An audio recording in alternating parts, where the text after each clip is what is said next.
This is my 1918-1919 Hammond Multiplex Portable typewriter. I got it off of eBay a couple of months ago. It's in pretty nice shape overall. The case that it came with is pretty rough, but as I like to think about it, the case kept it in very good shape over the years. It protected it. You've got this flap inside that I guess you could hold papers and things in. But it's in pretty good shape overall. The velvet interior's been kept in pretty good shape. You've only got some wear where the platen knob and the line spacer have rubbed up against the sides. But other than that, it works pretty well, and it's pretty sturdy. You've got 3 locks. You've got these 2 latches on the front, and then you've got this catch on the side that locks, but I don't have a key for it. But otherwise, it's pretty good. The handle is metal backed, in addition to having leather on the front, so it's pretty sturdy. It holds up.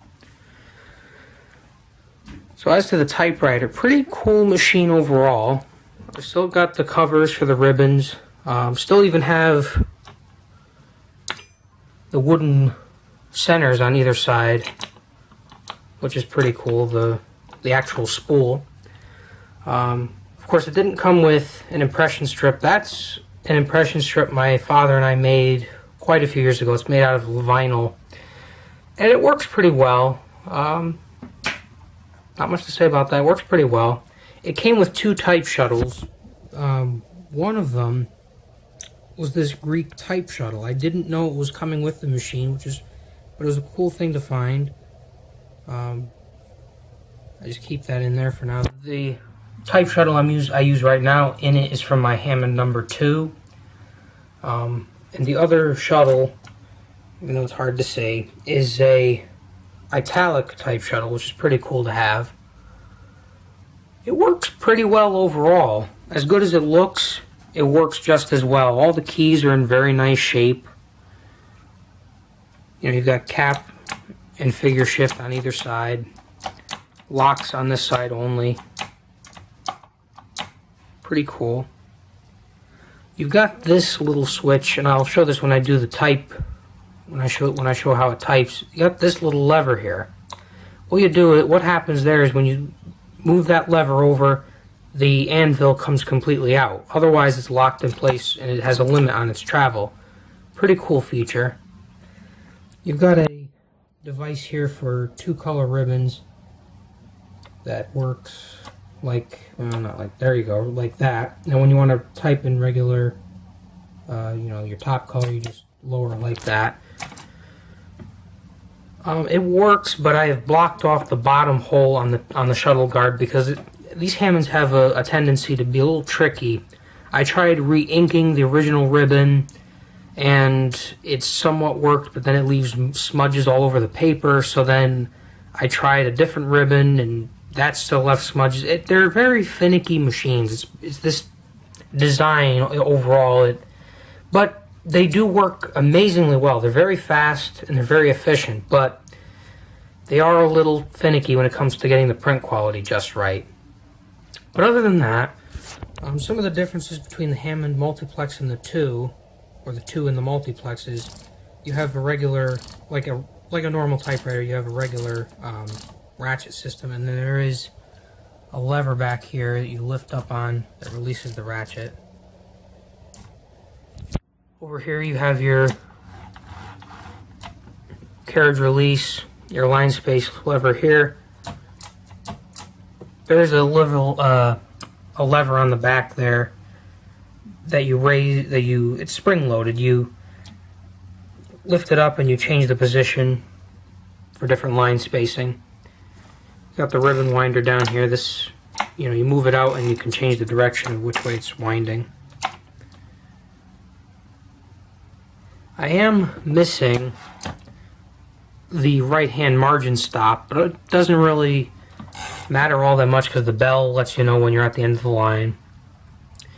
One other difference from the 2 is this machine has a drawband, and it's metal, which is it's a good idea because most bands that or made of cloth or some material, you can deteriorate. But this one is metal, so it should stay there for a very long time.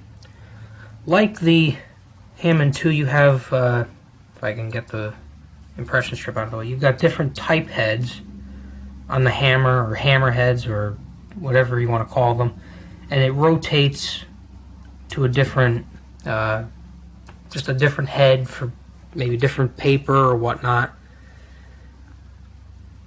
Pretty good design overall. I just like this design. It's just so cool. I mean, just the fact that you could do that, and you've got a different font, a different language, anything. But even just the design overall, just how it works, just interesting. And a lot of people I show these to, they marvel over it. They kind of go, how did they think of that? But although then you think of the Variotyper, which was made into the 1970s, I believe, is based on this design. Or even the golf ball writers of IBM or what have you, and that was like a Blickensderfer or any machine that used a type element. But pretty cool that they were thinking about this 120 plus years ago, plus or minus, of course. We'll do a type sample, and I'll show you that what happens when you move that lever. So you move the lever, and the whole anvil comes out.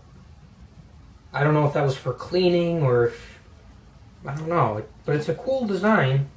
Cool design feature.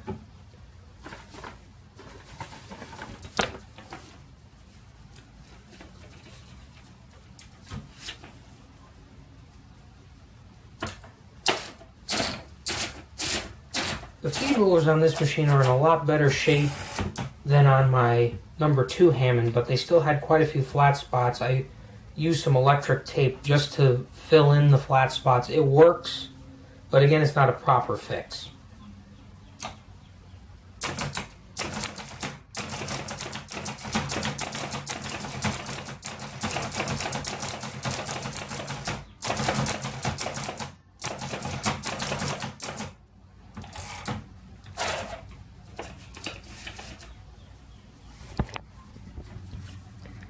There you go. Actually, this one prints a lot better than the Hammond 2, probably because it's 10 or 15 years younger than that machine, but it does print okay. It's, you see some smudges here and there, which is what throws me off. I'm used to machines typing very cleanly and whatnot, so I have to get used to this machine, but it works very well. I want to use it more, so, but pretty cool machine. If you find one, get one. They're just fun to have around.